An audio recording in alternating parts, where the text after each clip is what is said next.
Forget kids today not being able to beat these games. I'm a grown man and I can barely beat them. What's up guys, I'm Ricky with WatchMojo, and today we're counting down our picks for the top 10 retro games that kids today can't beat. Before we begin, I just want to take a moment to talk about today's sponsor, War Thunder. With over 20 million players, this free-to-play game stands out because it is legitimately a great game. War Thunder is a deep military vehicle combat game with more than 1,200 historically accurate tanks, aircrafts, and ships to choose from. And it's available for free right now on Xbox One, Mac, Windows, and PS4. So check it out.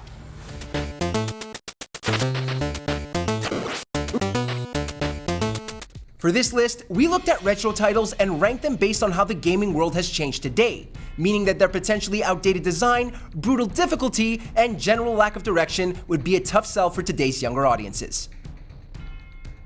Number 10. Ninja Gaiden.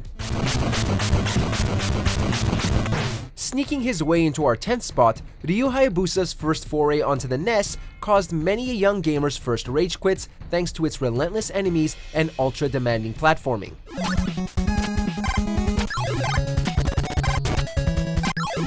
Being able to actually complete the game in full was a monumental task, but a very satisfying accomplishment if one were to be patient enough to properly hone their skills and overcome the odds.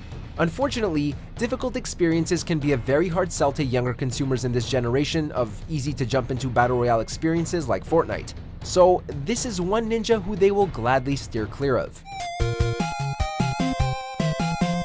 Number 9. The Lion King. Everyone knows that Disney animated movies can easily transcend time and be enjoyed across multiple generations. The same cannot be said for this video game adaptation.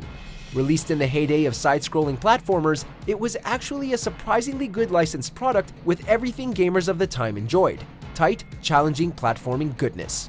The peak of the game's difficulty spike was in the second level, as at the time, Disney ordered their licensed games to not be easily beatable in a rental period, a move that would supposedly get people to buy the game. And so anyways, that's why this level is so hard. Apologies to all the people who ever pulled out their hair on this, including myself. But the reason we had to do it was because the rental market was, people would rent a game, and if they got a certain distance in the game, the metrics from Disney said they wouldn't buy the game. Not sure if that strategy was a good idea, but at least we have fond memories of raging at hippos and monkeys now.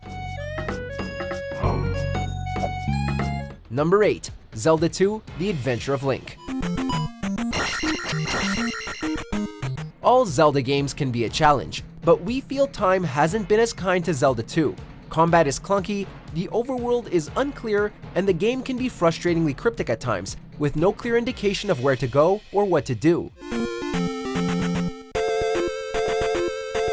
Now, all of those elements were acceptable and part of the fun back in the day, as they encouraged you to keep trying until you overcame the odds. But now, Did we mention how easy it was to lose all your progress if you shut off the game before finishing a level? Yeah, that's a major turnoff in the era of autosave gaming. Number 7. Devil May Cry 3. You are powerless, but not worthy to set foot here. Wow, I've never seen a talking mud before.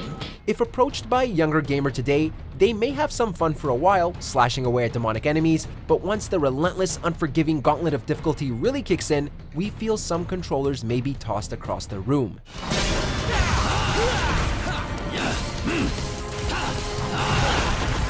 There isn't a moment to let your guard down in Devil May Cry 3, with enemies constantly on the offensive and such a breakneck pace, pushing you from set piece to set piece can leave anyone's thumbs shaking with exhaustion. How about this? The original version was so hard that the game was re-released to tone down the difficulty a couple of notches. Now that's saying something. It's time for the clown to bow out, Arkham. Dude, the show's over. Number 6. Super Ghouls and Ghosts.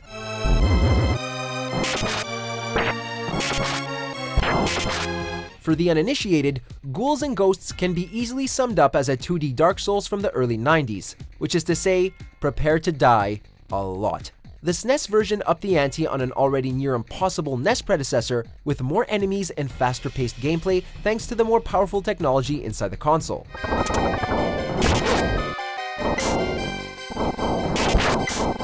This is a game that is so hard, so ambivalent towards your gaming sensibilities that even if you manage to survive the end, it forces you to do it all over again for a second run through. Have fun aren't the words we choose when pitching this to newer players. Have you downloaded War Thunder yet? My favorite thing in this game are the damage models. Vehicles don't have typical hit points, but instead suffer actual damage to their components and crew. Combine that with the huge number of vehicles to pick from and 80 battlefields to fight through, and War Thunder is the most authentic and fun vehicle combat game I've ever played. 20 million other players are waiting for you, so play for free on Windows, Mac, Xbox One, and PS4, and register now to get a premium tank or aircraft and a 3-day boost. Number 5. Super Mario Bros. The Lost Levels.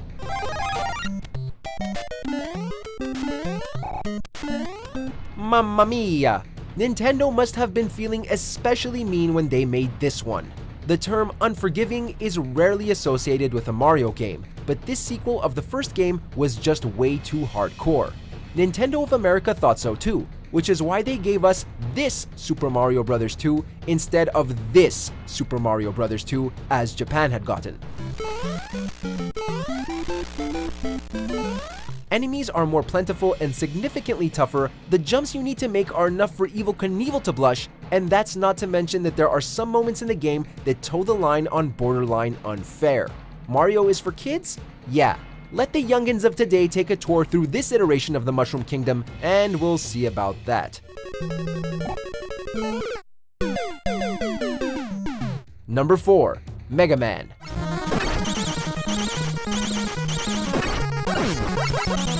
This series has perfected its style of careful timing and patient trial and error gameplay to survive its wave of very hard levels to traverse, and it all started in this first installment.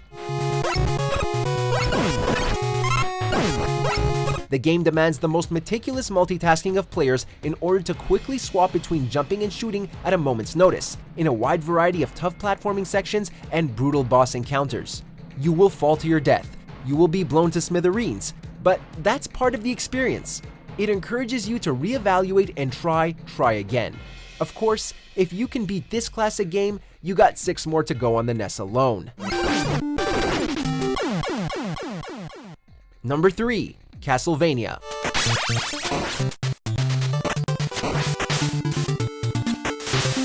Another iconic series from the NES era, Castlevania is regarded by many older gamers as the pinnacle of 8-bit side-scrolling action entertainment. But once again, and altogether now, it's very, very hard. Danger lurks around every corner and crevice of this world, with enemies flying at you left and right non-stop. This isn't even mentioning the stiff jumping controls, which don't do you any favors when trying to perform those tricky jumps between platforms. All while those aforementioned enemies are still attacking you. Especially those goddamn Medusa heads. Gamers who grew up with it are fully aware of how hard it is, but newer audiences may write it off as just cheap. Number 2. Contra. As a lone commando operative, or 2 if you have a friend, which we highly recommend you bring along, you'll stand toe-to-toe with some of the most diabolical extraterrestrial encounters in gaming. Shooting aliens in the face? That's standard protocol for gamers, right? Sure, but try that with one-hit kills, a screen consistently overflowing with projectiles to dodge, and the absolutely mandatory Konami code for extra lives.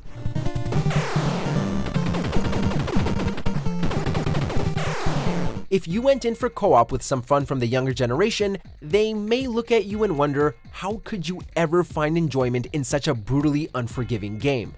Huh, maybe we were just a little crazy.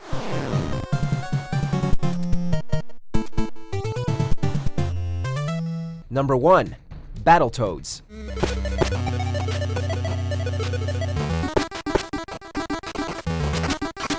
We're going to be fair and honest here. We don't expect kids today to beat Battletoads because we couldn't even beat Battletoads. Many a gamer got to the infamous tunnel sequence and just called it quits in a fit of unparalleled rage. Many gamers also accidentally beat the snot out of their partner thanks to the friendly fire and the level restarting if just one player died. Why was this even in the game?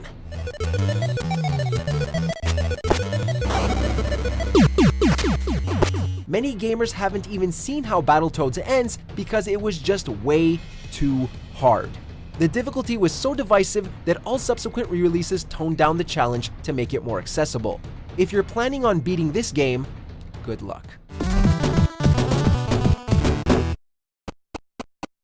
Just reading this list filled me with anxiety and rage. But how about you guys? Let us know down in the comments which one of these games had you pulling your hair out, and if you like this video, be sure to like and subscribe to WatchMojo.